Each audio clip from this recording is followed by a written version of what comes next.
সকালবেলা ঘুম থেকে উঠেই শরীর মন দুটোই একসাথে খারাপ হয়েছে।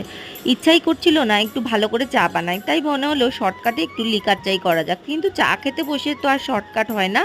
তাই রোজ দিনের মতন একগাদা বিস্কুট নিয়ে বসে পড়লাম চা খেতে। এদিকে চা খেয়ে যখন রান্নাঘরের দিকে এসেছি তখন দেখি মুমুরানি আমার পেছন, পেছন চলে এসছে দুষ্টুমি করার জন্য। কিন্তু ওর সাথে তো দুষ্টুমি করলে হবে না, আমাকে তো রান্না করতেই হবে।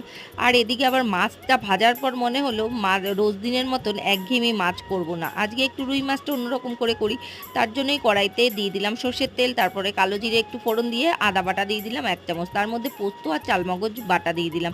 সবগুলো ভালো করে মিশিয়ে এর মধ্যে বড় সাইজের ২ টো টমেটোকে পেস্ট করে দিয়ে দিলাম। তারপরে এর মধ্যে পরিমাণ মতো নুন, হলুদ আর একটু লঙ্কার গুঁড়ো দিয়ে ভালো করে একটু কষিয়ে নিয়ে ভেজে রাখা আলুগুলো দিয়ে ঢাকা দিয়ে একটু হতে দেব। তারপর ঝোলটা ভালো করে ফুটে গেলে ওপর থেকে মাছগুলো দিয়ে নামিয়ে নিলেই কিন্তু হয়ে যাবে আমাদের একদম অন্য স্বাদে রুই মাছের ঝোল। অবশ্যই কিন্তু একবার ট্রাই করে দেখো কেমন